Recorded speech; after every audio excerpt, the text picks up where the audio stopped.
वंदे मातरम। स्वस्थ समृद्ध परिवार निर्माण प्रयास केंद्र पर आज हमारे साथ हैं भाई अजय वीर सिंह जी, जो भाई राजीव दीक्षित जी के बहुत ही कट मतलब फॉलोअर ही नहीं, मतलब जैसे कहते हैं, कई लोग कहते हैं कि हम राजीववादी हैं, राजीववादी हैं, राजीव भाई को मानते हैं। ये राजीव भाई को मानते नहीं हैं, ये राजीव भाई को अपने अंदर उतार के जी रहे हैं। सबसे बड़ी बात है, ये राजीव भाई को जी रहे हैं, राजीव भाई के जीवन को जीने का प्रयास कर रहे हैं। तो उन सभी आप, और इनके पास मतलब पीछे बहुत सारे अनुभव भी हैं, पहले भी बताया है। अभी और हाल फिलहाल में इन्हीं की तबीयत खराब हुई थी, बुखार, ठंड लग के बुखार आना, और बहुत ही भयानक स्थिति वाली थी। आप खुद ही सुने कि किस तरीके से उन्होंने जो पीछे दिनों तबीयत खराब हुई, और बुखार से और बुखार के डर से जो लोग पीड़ित होकर अपना स्वास्थ्य और समृद्धि दोनों नाश कर बैठते हैं, इन्होंने किस प्रकार सिर्फ राजीव भाई को अपने जीवन में उतारने की वजह से अपने आप को स्वस्थ कर लिए और अपनी समृद्धि भी बचा ली। जय हिंद, वंदे मातरम। स्वस्थ समृद्ध परिवार में ये मेरा सौभाग्य है जो मैं भाई जी के पास में आया हूँ।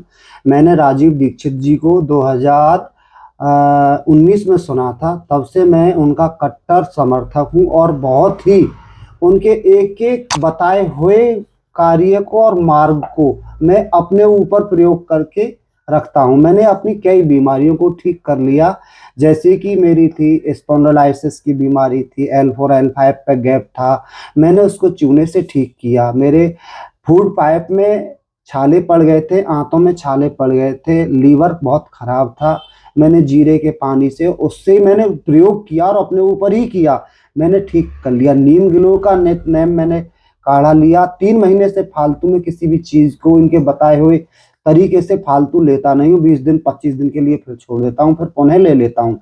मैंने अपने जीवन में यह देखा है कि राजीव जी ने जितना बताया था, अगर हम उनका अनुकरण कर ले तो हम डॉक्टरों की लूट से बच सकते हैं और अपने स्वास्थ्य को हम सदैव के लिए निरोगी बना सकते हैं।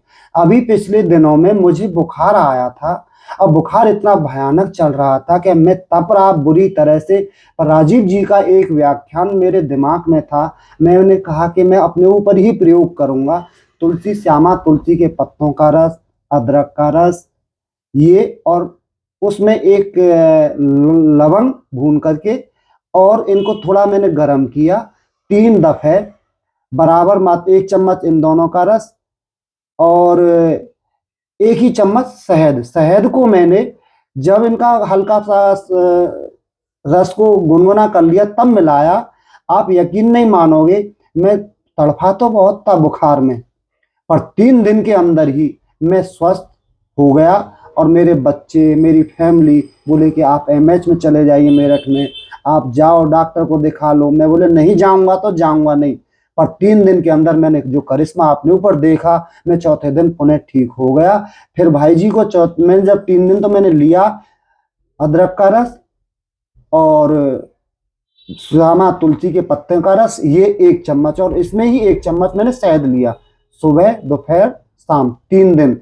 चौथे दिन मैंने भाई जी से संपर्क किया, इन्होंने कुछ होम्योपैथिक की ड्रॉप्स बताई, वो मैंने ली और एक ही दिन लेकर के मैं एकदम से स्वस्थ हो गया। और मैं बहुत बहुत धन्यवाद देना चाहता हूँ भाई जी को, जो भाई जी राजीव जी के सपनों का भारत बनाना जो चाहते हैं। मेरी आप सभी से, जो भी आप यहाँ पर आते हैं, बहुत अनुभवी लोग आते हैं, मैं उनको भी सुनता हूँ, और सौभाग्य है ये मेरा जो भाई जी के पास जितने भी वैद्य आते हैं और अनुभवी लोग आते हैं, हमें सुनने का मौका मिल रहा है।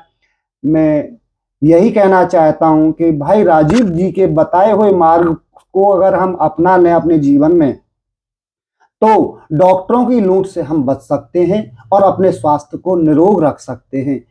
और तो बहुत है मेरे पास बात करने के लिए, समय का अभाव है, मैं क्षमा चाहता हूं कि ज़्यादा नहीं बोल पा रहा हूं, क्योंकि फिर किसी दिन आऊँगा फिर बोलूँगा मैं और कई सब्जेक्टों पर। और जितने भी राजीव जी के लिए जो काम कर रहे हैं, जैसे कि इंजीनियर साहब हैं अमृतेन पटेल साहब, और हमारे भाई जी है यहाँ पर एक डॉक्टर साहब हैं फरीदाबाद में, डॉक्टर राजू विद्यार्थी जी हैं, और एक अपने यहाँ पर हैं, क्या नाम है इनका, इनका अमरिंदर गर्ग, अमरिंदर गर्ग हैं, और एक और हैं दिल्ली में उत्तम नगर में रहते हैं वो किशन लाल जी बहुत अथक प्रयास करके टूटे हुए हैं। मैं उनसे भी मिला हूँ। स्वस्थ समृद्ध परिवार के वो एक सेंटर का निर्माण करने जा रहे हैं अभी यहाँ पर पीरागढ़ी साइड में। तो मेरा एक अनुरोध है कि हमें ऐसे समाज सेवी की सहायता के लिए, हम तो सर्विस कर रहे हैं, अपना 100-200 रुपये अगर इनको हम अनुदान दे दें तो हमारा कुछ नहीं जाएगा, परंतु इनके प्रयास से किसी का बहुत भला होगा। और ऐसा एक सिस्टम बनाने जा रहे हैं स्वस्थ समृद्ध परिवार का कि यहाँ ट्रेनिंग की व्यवस्था हो। अपने लोग, हम सबका ठेका तो नहीं लें, अपने परिवार का और अपने का तो हम ले सकते हैं। अपने सामान्य जनों का तो जो अपने हैं मित्र हैं, अपने स्वजन हैं, उनको तो हम बता सकते हैं। और मैंने अपने जीवन में एक और बात सीखी है कि हम फ्री की कुछ भी चीज अगर किसी को बताते हैं तो लोग उस पर विश्वास तो करते ही नहीं है और हमको मूर्ख और पागल और कहते हैं, जबकि ऐसा नहीं है। राजीव जी जैसे व्यक्ति, वो एक महापुरुष थे, भगवान के कोई अवतार थे या किसी ऋषि के अवतार थे, और वो इस भारत भूमि को कुछ बनाना चाह रहे थे, भारत को। पर गद्दारों ने उनके साथ जो किया है वो ठीक नहीं किया।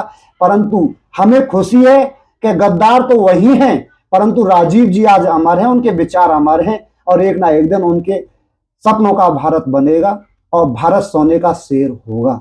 जय हिंद, वंदे मातरम। मेरी सभी से आपसे पुनः प्रार्थना है, आप जितना भी हो सके हमसे अनुदान राशि के, तो ऐसे महापुरुषों के सानिध्य में जो हमें थोड़ा बहुत समय मिलता है, हम थोड़ा उनको अनुदान जरूर देने का कष्ट करें। इससे हमारा दान वित्त बराबर 1 रुपए का भी दान काफी होता है। अगर 1-1 रुपया भी स्वजन दे तो मैं कह रहा हूं कि 1 करोड़ रुपया रोज का आ सकता है। परंतु भारत में लुटेरों की कमी, लुटेरे बहुत हैं, और जो ऐसे सामाजिक कार्य में अपना तन मन धन लगा बैठते हैं, ये दुर्भाग्य है देश का।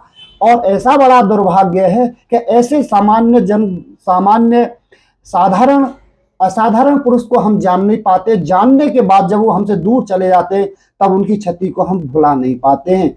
तो मेरा पुनः प्रयास है कि जितने भी हम सब राजीव जी हैं, एक मंच पर एक ही आधार को लेकर के अगर हम एकत्रित हो जाएं तो दुनिया की कोई ताकत नहीं है जो इसको स्वस्थ समृद्ध परिवार को घर घर से डंका बज जाएगा, राजीव जी का सपना पूरा हो जाएगा। पहला, उनके तो कई सपने थे, व्यवस्था परिवर्तन हो, उनके शिक्षा कानून के थे, सब कुछ अंग्रेजों का जो ये भ्रष्टाचार तंत्र चल रहा है ये भी खत्म हो, हमारे किसान भाइयों का जो जैविक आ रहा, पेस्टिसाइड आ रहा है, गौ मूत्र और गोबर से ही हम खेती कर सकते हैं, और भी बहुत कुछ था। उन्होंने इतना ज्ञान शायद ही कोई दूसरा व्यक्ति इस देश में आए।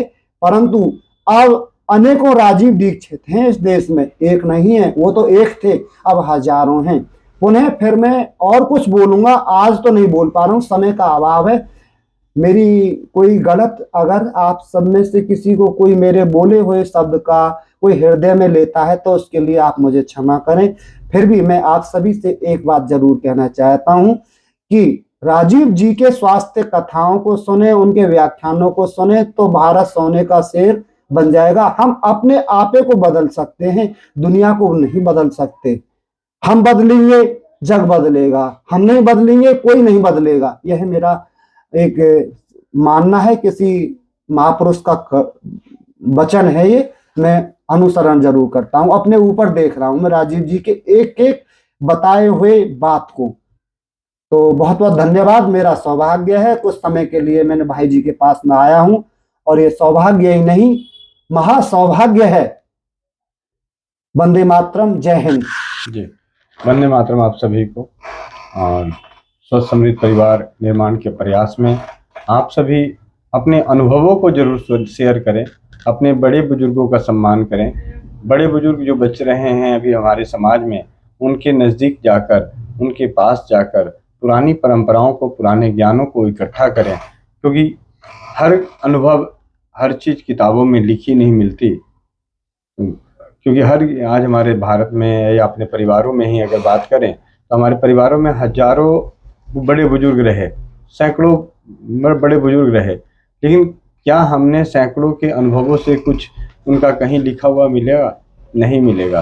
तो वक्त है अभी भी कम से कम अपनों का ही उनके बड़े बुजुर्गों के अनुभवों का, उनके जीवन में जो चीज़ें थी, स्वास्थ्य को लेकर तो स्वास्थ्य को लेके, संस्कार को लेके तो संस्कार को, मतलब जिस क्षेत्र में भी आपको अपनी त्रुटि नज़र आ रही है, उस त्रुटि को दूर करने के लिए अपने बड़े बुजुर्गों का सम्मान करते हुए उनसे राय सलाह लें, उनसे मशवरा लें, क्योंकि जो आपके घर को जानता है सबसे अच्छे तरीके से वो आपके बड़े बुजुर्ग जानते हैं, ना कि बाहर बैठा कोई इंसान। तो मैं आप सभी से विनती करता हूँ कि अपने बड़े बुजुर्गों को अहमियत दें, उनसे उनके अनुभव लें और आप अपना वो अनुभव अपने समाज में, अपने परिवार में बाँटें और अपने परिवार को स्वस्थ और समृद्ध बनाएं। वंदे मातरम। जय हिंद, जय भारत, जय जय राजीव भारत। हिंद, जय राजीव। राजीव जी अमर रहें। धन्यवाद।